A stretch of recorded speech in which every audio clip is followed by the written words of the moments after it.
Hello everyone. सो ये हमारा fire safety का सेकेंड वीडियो होने वाला है।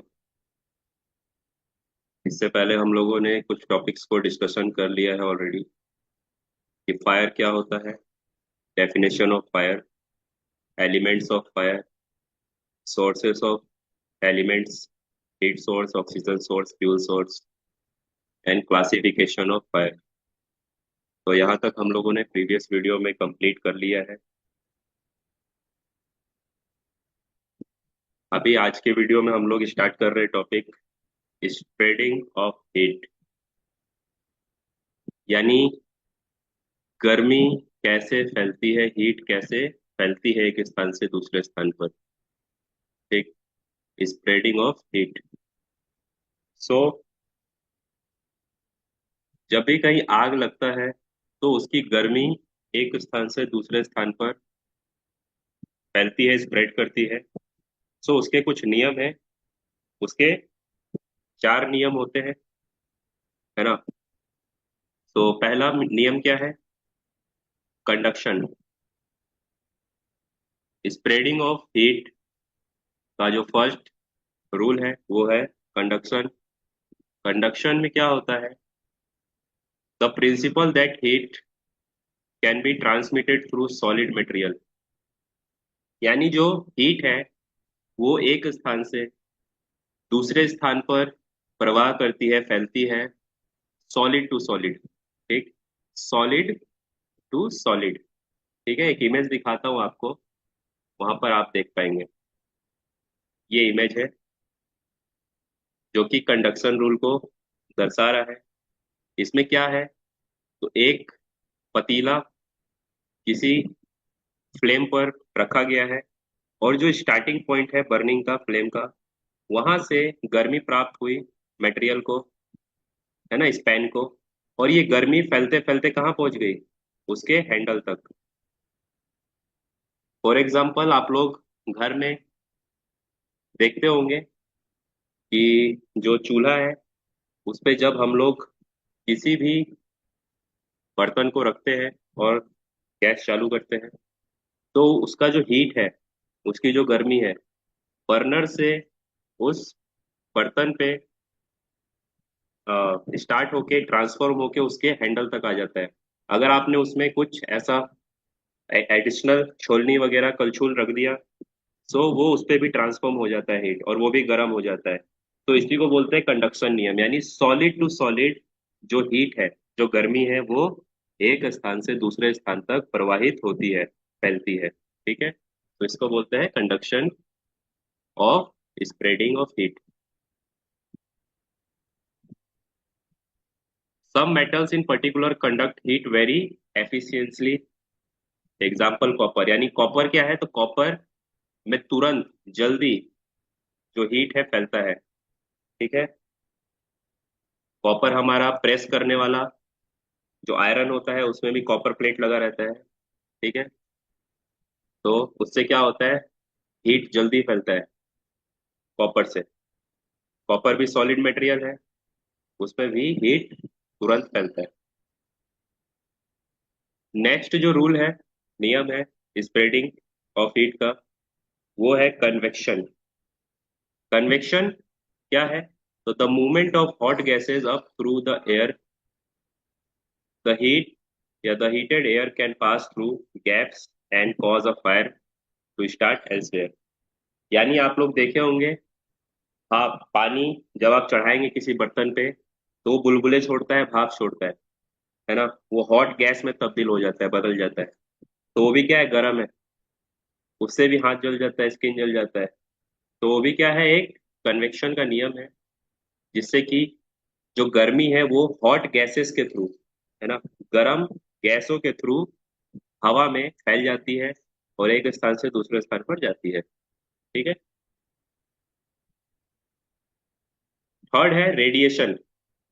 रेडिएशन यानी लाइट, रोशनी, तेज लाइट, इससे भी गर्मी फैलती है। जैसा कि आपका ये इमेज है दिखा रहा है, सर्दियों में हम लोग क्या करते हैं? आग लगा दिया और उसको हाथ सेकने बैठ गए। एक जगह पे छोटा सा आग लगाया हमने लकड़ी से, और आग सेकने के लिए बैठ गए थोड़ा दूरी पे, उस आग की गर्मी हमारे तक पहुंचती है तो कैसे पहुंचती है? रेडिएशन के थ्रू पहुंचती है, लाइट के थ्रू। ठीक। हमारा जो सूरज है, सनलाइट, ये भी क्या है? एक रेडिएशन का फॉर्म है। अगर हमारे वायुमंडल में ओजोन की लेयर नहीं होगी तो ये जो सनलाइट का जो रेज आता है, लाइट आती है, किरणें आती है, वो हमारे स्किन को जला सकती है ना। सो रेडिएशन यानी लाइट के द्वारा जो हीट फैले। अब ये लेजर लाइट के थ्रू भी हो सकता है ना। और आपका सनलाइट भी हो सकता है, या कोई फ्लेम भी हो सकता है जिससे कि आपको हीट प्राप्त होता है। तो रेडिएशन के लिए स्प्रेडिंग ऑफ हीट का डेफिनेशन है, heat energy can be radiated through air in the form of infrared heat waves which travel in straight line can passes through transparent surface such as glass। यानी अगर बीच में कोई glass भी होगा transparent तो उसको भी क्या है, ये रेडिएशन इंफ्रारेड जो लाइट होती है वो क्रॉस करके दूसरे तरफ जा सकती है और अपना हीट को फैला सकती है। ठीक। फोर्थ आता है आपका डायरेक्ट बर्निंग। ठीक। The simplest method of fire spread, where a flame front moves along or through the burning material। ठीक। यानी आप डायरेक्टली किसी चीज पे जाकर के ओपन फ्लेम लगा दीजिए, जिससे कि क्या होगा, वो चीज जलने लगेगी और वहां से हीट एनर्जी स्टार्ट हो जाएगा। ठीक है। तो ये हमारा 4 नियम था जिससे कि गर्मी या हीट स्प्रेड होता है, फैलता है एक स्थान से दूसरे स्थान पर। इसको याद कर लीजिएगा। 4 नियम कंडक्शन के, कन्वेक्शन के, रेडिएशन के और डायरेक्ट बर्निंग के। एक होता है सॉलिड टू सॉलिड, एक होता है गैस फॉर्म में हॉट गैसेस के थ्रू जो गर्मी प्राप्त होती है, फिर तीसरा होता है लाइट, है ना, लेजर लाइट, या जो आपका इंफ्रारेड लाइट्स होती है, हीट वेव्स होती है, उसके थ्रू। और एक होता है डायरेक्टली आप जाके किसी भी मटेरियल में आग लगा दीजिए, बर्न कर दीजिए, तो उससे वो जलने लगेगा और बर्न होने लगेगा और आपको हीट प्राप्त हो जाएगा। अब आता है कॉजेस ऑफ फायर, यानी जो आग लगता है उसके क्या क्या कारण होते हैं। एक इंडस्ट्रियल जो साइट होती है, प्रोसेस यूनिट होता है, या कोई भी आपका एरिया होता है जहाँ पे कि आप काम कर रहे हैं, वहां पे ऐसा क्या कारण है कि आग लगता है अचानक से। घर है तो घर में भी आग लगता है अचानक, लेकिन उसके भी कुछ रीजन होते हैं पीछे। ठीक। कोई वर्कशॉप है, कोई बिल्डिंग है, वहां पे भी आग लगता है तो उसके भी कुछ कारण होते हैं। क्या क्या कारण हो सकते हैं कॉमन, है ना, common causes of fire. Common causes of fire जिसमें फर्स्ट है इलेक्ट्रिकल फॉल्ट्स। ठीक है। अभी हर जगह बिजली का इस्तेमाल होता है, चाहे वो घर हो या ऑफिस हो। ठीक। या आप किसी साइट पे काम कर रहे हैं, वर्क साइट पे, वहां पे भी बिजली की जरूरत पड़ती है। तो वहां पे क्या होता है, जब भी इलेक्ट्रिकल केबल्स, डिस्ट्रीब्यूशन बोर्ड्स या कोई मशीन इक्विपमेंट यूज कर रहे होते हैं, तो उसमें ओवरलोडिंग के कारण इलेक्ट्रिकल फॉल्ट्स होता है, शॉर्ट सर्किट्स होते हैं, जिसके कारण की आग लग जाती है। ठीक। सेकंड है miss use of electrical equipment. Electrical equipments का मिस यूज करना, ठीक, गलत तरीके से इस्तेमाल करना। या फिर मान के चलिए फॉर एग्जांपल, कोई ऐसा डिस्ट्रीब्यूशन पैनल है, बोर्ड है, और वो सप्लाई दे सकता है मात्र 250 वॉट का, और आप उसमें ऐसा मशीन लगा रहे हैं जिसका की कैपेसिटी है 500 वॉट लेने का। तो वहां पे आप उसको लगाइएगा तो क्या होगा, वहां पे वो जो वायर है, डिस्ट्रीब्यूशन बोर्ड है, वो उतना सप्लाई नहीं दे पाएगा, और वो उतना मशीन पावर खींचेगा तो क्या होगा, वायर्स, केबल्स के ऊपर ज्यादा प्रेशर पड़ेगा, जिससे कि केबल जल भी जाता है और इलेक्ट्रिकल शॉर्ट सर्किट हो जाता है ओवरलोडिंग के कारण। तो misuse of electrical equipment भी एक spreading of, sorry, causes of fire है, common causes of fire. Third है, जो कि बहुत ही कॉमन है, आग लगने के लिए स्मोकिंग। वर्क साइट पे भी क्या है, वर्कर्स को स्मोकिंग अलाउड नहीं होता है, किसी भी एम्प्लॉय को अलाउड नहीं होता है। उसके लिए वर्क साइट पे स्पेशल स्मोकिंग जोन बनाया जाता है, जहाँ पे लोग स्मोकिंग करते हैं जिनको की आदत है, या तो कंपनी के बाहर वो लोग जाके स्मोकिंग करके आ सकते हैं वापस। लेकिन अगर हम स्मोकिंग कर रहे हैं और आसपास कोई ऐसा फ्लेमेबल मटेरियल, और वहां पे हमने स्मोकिंग करने के बाद जो आखिरी का बचा हुआ हिस्सा होता है उसको ऐसे ही फेंक दिया बिना उसको क्रश किए बुझाए, तो क्या हो सकता है, वहां से आग फैल सकता है, आग लग सकता है, जो कि एक कॉमन कॉज बनता है आग लगने का। कहीं पर भी किसी भी साइट पे, चाहे वो घर हो, ऑफिस हो, बिल्डिंग हो, मकान हो, ठीक, कोई वर्क साइट हो, स्टोरेज एरिया हो, कोई कॉम्प्लेक्स हो, ये सब जगह पे स्मोकिंग एक कॉमन हैजार्ड है फायर का। इसीलिए आप लोगों ने देखा होगा ज्यादातर जगह पे स्मोकिंग बैन होता है, चाहे वो बस है, ट्रेन है, कार। कार भी आप लोग अब चला रहे हैं तो स्मोकिंग मत कीजिए, ठीक। उससे क्या है, स्मोकिंग करने के दौरान जो उसका राख निकलता है, उसमें जो चिंगारी रहती है, वो चिंगारी से भी आग लग सकता है, ठीक। इसीलिए स्मोकिंग को कई स्थानों पर बैन किया जाता है। अगला है loss of control over the firing और रबिश, ठीक। यानी कुछ इस जगह पर क्या होता है कि जो आग लगने के लिए ज्यादा कॉमन फैक्टर रहता है वो होता है बैड स्टोरेज, ठीक। आप लोग जो भी चीजें हैं वर्क साइट पे, जो वेस्ट मटेरियल होता है उसको एक स्थान पे रख देंगे जिसका कि इस्तेमाल नहीं है, तो आग लगने के कारण वहां पे आप लॉस ऑफ कंट्रोल हो सकते हैं। उससे आग क्या है, ज्यादा फैल सकती है, जल्दी फैल सकती है, ठीक। हीटिंग अप्लायंसेस, कुछ मशीनें हैं जिसका कि यूज करने के दौरान क्या होता है, अचानक से उसमें आग लग जाता है, आग पकड़ लेता है।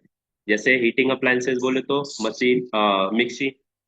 मिक्सी क्या है, एक हीटिंग अप्लायंस है, उसको उसमें मोटर लगा होता है, उसको हम चलाएंगे, ऑपरेट करेंगे तो उसका मोटर क्या है, गर्म हो जाएगा अगर लंबे समय तक चलाएंगे तो उसमें क्या है, हीटिंग के कारण आग लग सकता है, ठीक। Unsafe use and storage of flammable material, अब जो आग लगने वाली चीजें होती हैं उसको वर्क साइट पे गलत स्टोरेज करके रखना। जैसे कोई ऐसा गैलन है, कोई ऐसा टैंकी है जिसको कि फ्लेमेबल कोई लिक्विड्स भरा हुआ है उसमें, और उसको आप कहीं पे भी स्टोरेज कर दे रहे हैं जहाँ पे हॉट वर्क चल रहा है, या फिर वहाँ पे लोगों का आना जाना है, या फिर आप कहीं पर भी उसको रख दे रहे हैं, जिससे क्या होगा, आग लगने का चांस रहेगा। हॉट वर्क, जब भी वेल्डिंग, कटिंग, ग्राइंडिंग का काम चलेगा साइट पे, तो उससे भी चिंगारी रिलीज होता है, स्पार्क रिलीज होता है, जो कि किसी फ्लेमेबल मटेरियल पे जाके कांटेक्ट कर सकता है और आग क्रिएट हो सकता है। Friction and mechanical heat, friction यानी घर्षण, जब भी कोई मशीन चल रहा है तो उसमें घर्षण भी होता है मोटर्स में आपस में, ठीक। तो घर्षण के कारण भी, मैकेनिकल हीट के कारण भी, मशीनों के चलने के कारण जो हीट उत्पन्न होता है उससे भी आग लग सकती है, ठीक। पुअर हाउसकीपिंग, वर्क साइट पे हाउसकीपिंग सही से न करना, यहाँ वहाँ सामानों को रख देना, फेंक देना। कोई चीज है तो लीक कर रहा है उसमें से कोई भी मटेरियल, है ना, जैसे आपने कोई गैलन रख दिया, उसमें कोई सॉल्वेंट है, पेंट है, डीजल है, और वो लीक कर रहा है, तो उस पे क्या है, तुरंत आग पकड़ सकता है। अगर कोई ऐसा कंडीशन वहां पे बना, किसी ने स्मोकिंग किया, वहां फेंक दिया, या इलेक्ट्रिकल शॉर्ट सर्किट हुआ, वहां पे कैच कर सकता है फायर। कोई हॉट वर्क कर रहा है तो उसका स्पार्क जाके वहां पे लग सकता है। तो ये सब चीजें ध्यान रखनी होती है साइड पे, कि अपने को कॉमन फायर जो कॉजेज होते हैं ये साइट पे ना हो, ठीक। आपको इसका जो ऑब्जर्वेशन है करते रहना है, अगर ऐसा कुछ चीज आता है आपके साइट पे तो उसको तुरंत कंट्रोल में लेना है, ताकि इन फ्यूचर फायर इमरजेंसी होने से बचाया जा सके अपने साइट को। अगला है कंसिक्वेंसेज ऑफ फायर, अगर आग लग जाती है तो उसका क्या परिणाम होता है, क्या नुकसान हो सकते हैं उससे, ठीक।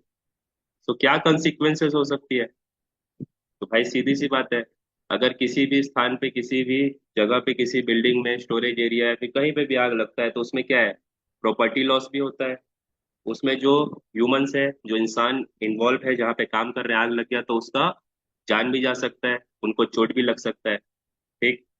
तो ये चीजें कंसिक्वेंसेज ऑफ फायर में आती है। तो फर्स्ट क्या है, पीपल किल्ड एंड इंजर्ड, आग लगा, आग जहाँ पे लगा वहां पे अगर व्यक्ति काम कर रहा है तो वो उसके चपेट में आ सकता है, ठीक। वो इंजर्ड हो सकता है, स्किन बर्न हो सकता है, बॉडी बर्न हो सकता है उसका, और उसका डेथ भी हो सकता है। सफोकेशन बाय इनहेलिंग स्मोक और टॉक्सिक फ्यूम, यानी आग लगने के कारण जहरीला काला धुआं भी निकलता है, अगर उसको कोई इनहेल कर रहा है उसके कारण भी क्या है, हेल्थ इश्यूज हो सकती है, सफोकेशन, दम घुट सकता है ना। बर्न्स, बर्न्स यानी जलना, अब ये स्किन बर्न्स भी हो सकता है, मटेरियल बर्न्स भी हो सकता है, ठीक। यानी मटेरियल का नुकसान भी हो सकता है। एनवायरमेंटल डैमेज, अपने वातावरण को भी इससे क्षति होती है, नुकसान पहुंचता है। Damage to building and content including smoke damages. ठीक, आग लगने के बाद जो अपना बिल्डिंग्स है, जो मटेरियल्स है, जो हमारी प्रॉपर्टी है, उसको भी नुकसान पहुंचता है। और स्मोकिंग के कारण भी, धुएं के कारण भी कुछ चीजें खराब हो सकती है। तो इसका प्रिवेंशन क्या है, इसका बचाव क्या है ना? आग लगने से किस तरीके से रोकथाम की जा सकती है ना, जिससे कि आग न लगे साइट पे या कहीं पर भी। उसके लिए हम क्या कर सकते हैं? सो एलिमिनेट और reduce the storage of flammable material. यानी जो फ्लेमेबल मटेरियल है, जिसमें कि आग जल्दी पकड़ सकता है, उसको क्या करना है? अपने वर्क साइट पे स्टोर नहीं करना है, उसके लिए अलग एक सेपरेट एरिया बनाना है। ठीक, जहाँ पे फ्लेमेबल मटेरियल्स को अच्छे से रखा जा सके, वहां पे डेली आना जाना किसी भी व्यक्ति का ना हो, कॉमन रूट ना हो। ठीक, कंट्रोल ऑफ इग्निशन सोर्स, जो भी इग्निशन सोर्सेज होते हैं, स्मोकिंग हो गया, हॉट वर्क हो गया, या फ्रिक्शंस हो गया, मोटर अप्लायंसेस हो गए, इनसे दूर रखना है फ्लेमेबल मटेरियल्स को। Control of smoking and smoking materials, work site पे क्या है, स्मोकिंग अलाउड नहीं होता है, तो इसको आपको देखना भी है, इंश्योर भी करना है, मॉनिटरिंग भी करते रहना है कि कोई व्यक्ति छुपा के, होता है साइट पर वर्कर्स छुपा के लाते हैं गुटखा बीड़ी और साइट पे यूज करते हैं, उसको पीते हैं। तो इस चीज का ध्यान रखना है। इम्प्लीमेंटेशन ऑफ हाउस कीपिंग, है ना? गुड हाउस कीपिंग होना चाहिए आपके साइट पर, साफ सफाई प्लस चीजें व्यवस्थित तरीके से रखी हुई, इधर उधर फेंकी हुई ना हो। कोई मटेरियल किसी आने जाने के रास्ते को, दरवाजे को ब्लॉक ना कर रहा हो, इन सब चीजों का ध्यान रखना है। Lubrication of machinery to prevent friction, यानी मशीन जो होते हैं, मोटर्स होते हैं, वो जब भी काम करते हैं, रोटेट करते हैं, तो उसपे क्या है, लुब्रिकेशन, ग्रीसिंग वगैरह लगाते रहना है, जिससे क्या होगा, फ्रिक्शन के कारण जो मेटल्स आपस में फ्रिक्शन करेंगे, घर्षण करेंगे, तो उससे जो चिंगारी या स्पार्क निकलेगा, उससे फायर को रोका जा सके। ठीक, तो लुब्रिकेशन करते रहना होता है। No overloading of electrical system, जितना भी इलेक्ट्रिकल अप्लायंसेस होता है, डिस्ट्रीब्यूशन बोर्ड्स होते हैं, उसको उसके कैपेसिटी के अकॉर्डिंग यूज करना है ना? अगर 250 वोल्ट का कैपेसिटी है डिस्ट्रीब्यूशन बोर्ड का, तो 250 वोल्ट का ही आपको मशीन इस्तेमाल करना है ना? ओवरलोडिंग नहीं करना है इलेक्ट्रिकल सिस्टम्स के ऊपर, वरना तारे पिघलेंगी, आग लग सकता है उससे। Regular inspection of electrical system, जितना भी केबल सिस्टम है, वायरिंग सिस्टम है आपके वर्क साइट पे, आपके बिल्डिंग्स में, उसको क्या है, रेगुलर इंस्पेक्शंस करते रहना है, मंथली मंथली।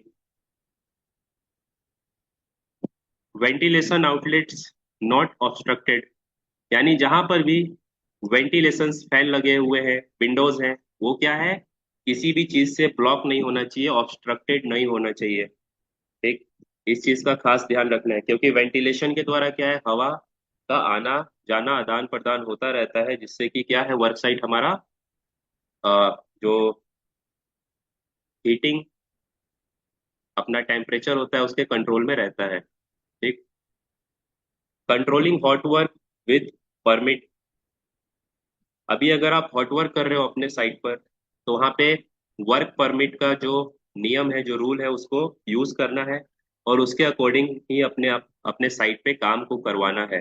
ठीक है, क्योंकि परमिट्स में क्या होता है, हॉट वर्क का परमिट लेंगे तो हॉट वर्क के हैजार्ड प्रिकॉशंस के बारे में परमिट में मेंशन होता है, जिसको कि आपको इम्प्लीमेंट करना होता है अपने वर्क साइट पर।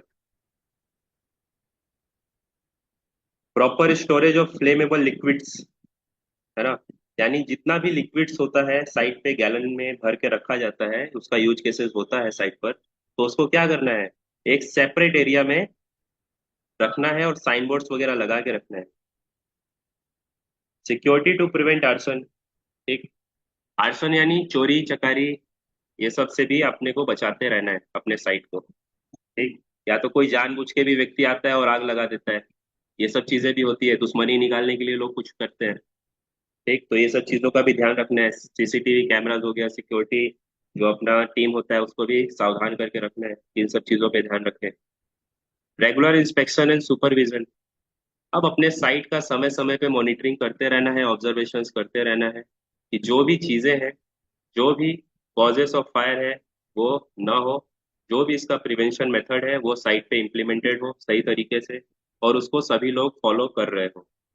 इससे क्या होगा कि आपका जो वर्क साइट है वो किसी भी फायर इमरजेंसी से बचा रहेगा। और इसमें क्या है कि आपको अपना टीममेट्स को भी आग के बारे में बताना है, आग की इमरजेंसी के बारे में बताना है, उसमें कैसे अपने आप को बचा सकते हैं वो बताना है, उसका प्रॉपर ट्रेनिंग आपको देना है। फायर एक्सटिंग्विशर कैसे यूज किया जाता है,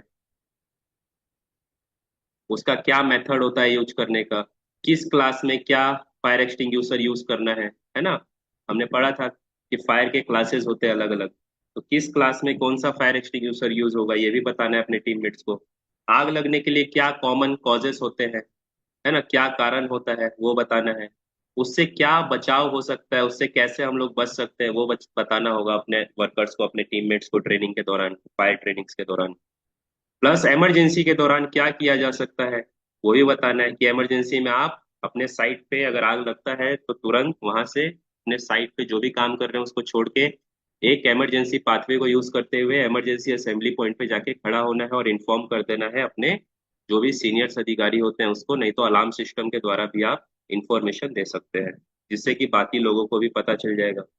तो ये सब चीजें बेसिक ट्रेनिंग्स आपको अपने वर्कर्स को देते रहना है मंथली बेसिस पे वर्क साइट पे। सो इस वीडियो में इतना ही रखते हैं, लेंदी नहीं करेंगे ज्यादा वीडियो। और जो भी नोट्स है बनाते चलिएगा और टॉपिक्स को अच्छे से समझते हुए चलिए। बाकी जो भी चीजें बताई है इसमें कोई डाउट होगा तो आपका ग्रुप है जो institute group, so student group में आप लोग अपना जो भी क्वेरीज है जो भी क्वेश्चन है वो पुट कर दीजिएगा। उसमें जो भी सर देखेंगे वो आपको आंसर दे देंगे। ठीक है। और इसका नोट्स बनाते चलिएगा आप लोग। ये नहीं कि सिर्फ वीडियो देख लिया सुन लिया और हो गया, इसको कॉपी पे नोट भी करते रहना है।